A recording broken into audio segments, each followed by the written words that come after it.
Hello everyone, my name is Kim Borsky and I'm delighted to present to you our 3-year results from our prospective cohort studies on the right graft choice for anterior cruciate ligament repair. First of all, why is this an important topic? Anterior cruciate ligament injury is very common. The incidence is 40 to 80 per 100,000 a year, with women being slightly more often affected than men. Sports that are at high risk are stop and go sports, and about 50% of all injuries require operative treatment. Common trauma mechanisms, as mentioned, are stop and go sports such as football, where there is considerable shearing forces on the knee. Similarly, tennis is another common one that is affected. There are important decisions that need to be made when talking about anterior cruciate ligament repairs.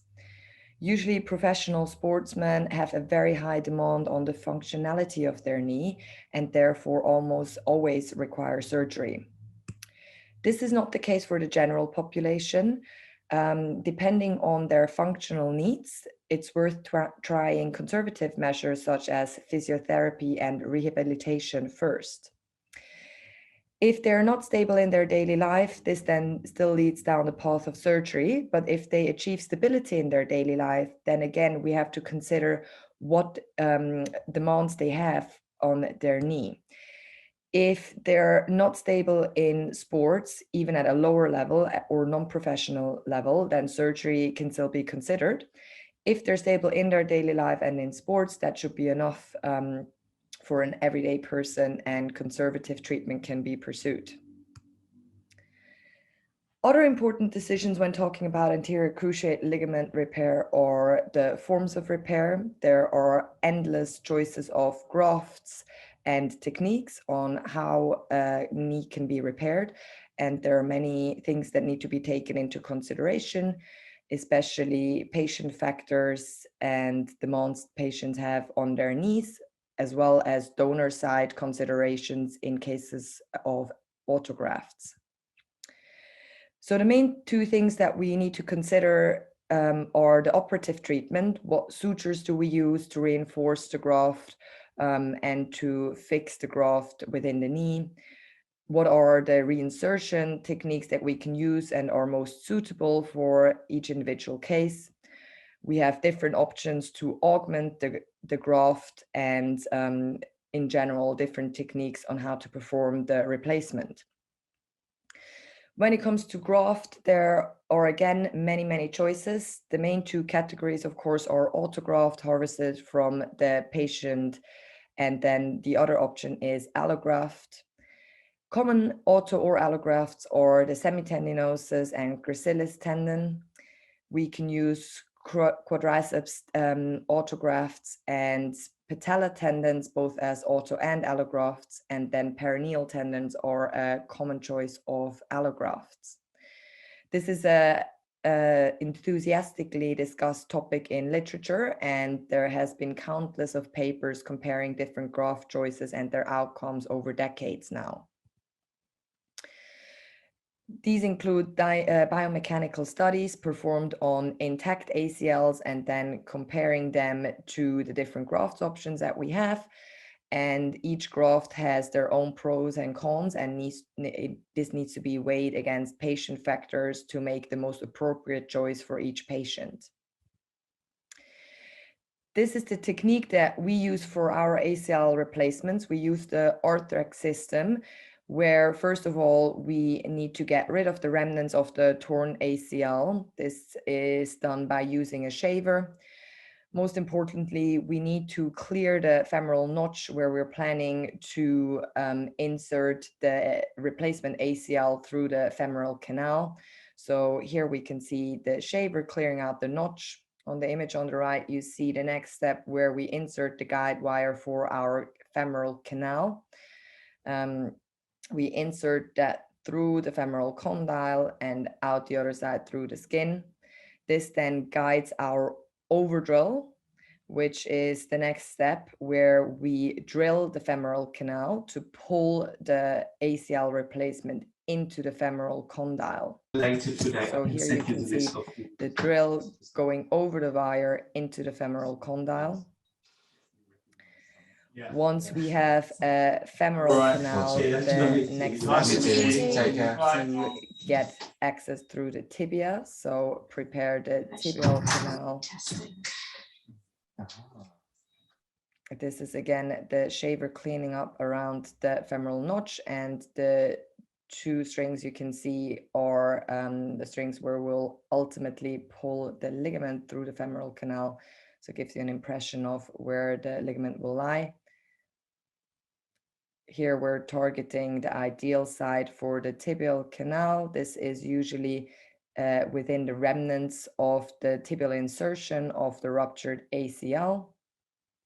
And when we drill the tibial canal, we of course have to be very careful and protect the joint intra-articularly, so we're not causing any damage with the drill. Next, we're pulling through the ligament. This is coming through the tibial canal, through the knee, into the femoral canal. So here you can see the ligament being pulled through. And then once it's pulled through, we tighten it, as can be seen here. And this is a final view of the course of the ACL replacement within the knee. Lastly, we then use a screw on the tibial side to lock everything in place and secure the ACL replacement. So this is the technique that we use for all of our ACL replacements that were studied in this patient sample. Every patient was given the choice of graft. They weren't randomized. They, after careful consideration with the surgeon, made their own choice. The choices we gave the patients were bone-to-bone autograft, bone-to-bone allograft, semitendinosus autograft, and initially we also used semitendinosus allografts, but after only a few patients, we abandoned this choice once we had the 1-year follow-up results, as we will discuss later. And then the perineal allografts were also used. Follow-ups protocol were 1, 2, 4, 6, and 12 weeks post-op. And then again at 1, 3, and 7 years. We have the first patient coming in for 7 years follow-ups right now, but in this presentation, I will present the 3 years follow-up. An isolated ACL replacement had a rehabilitation protocol of crutches between 10 to 14 days, no longer than 2 weeks usually, and we did not use a brace. So by now we have 3-year follow-up for 182 out of 209 patients. We have close to 13% loss to follow-up, and we have 111 patients are male in our sample and 81 are female. Average age is 40.8, which aligns well with the documented age in literature for ACL injuries. Across the graft choices, the largest group was the semitendinosus autograft with 91 patients in that group, followed by the B2B allografts and then the B2B autografts. We had a very small patient sample with semitendinosus allografts, but we abandoned this graft choice after our 1-year results came in because they showed high rupture rates and poor results at 1-year follow-up. The other allografts that we use and had 10 patients included is the perineal allografts. When we look at redo procedures, the highest percentage of redo procedures were observed in the semitendinosus autograft, in the perineal allograft group, followed by the semitendinosus autograft group. And the lowest redos were in the B2B autograft group. In summary, 13.4% of all patients required redo procedures after initial isolated ACL replacement. When we look at subjective scores, there are, of course, a lot of scores measuring knee functionality and knee symptoms. They were similar across all graft groups and usually performed very well, showing that all grafts had favorable results at 3-year follow-up. A significant difference was seen in Tegner score, where the B2B allografts performed significantly better than the semitendinosus autografts. When scoring the patients objectively, we here use the IKDC score, and we can see that across all grafts, we had very favorable results. 169 patients reported were classified as normal and 11 near to normal. And again, across all grafts, we see similar distribution patterns. Talking about stability, we assess this both clinically, assessing if the knee is pivoting. Again, very favorable results across all grafts. 171 patients total had no pivoting. And when objectively measured with the rollimeter, we saw very favorable results for the B2B allograft group. This, however, according to our first few patients that came through the 7-year follow-up, disappears at 7 years. But at 3 years, there was a clear superiority of B2B allograft on rollimeter measurements. Anterior knee pain, unsurprisingly, the B2B autografts, which have the donor side on the anterior knee, performed the worst in that category, significantly worse than all other graft choices. So in conclusion, we can say that B2B auto and allografts, as well as semitendinosus autografts and perineal allografts, are all suitable for ACL replacements with excellent subjective and objective scores at 3-year follow-up.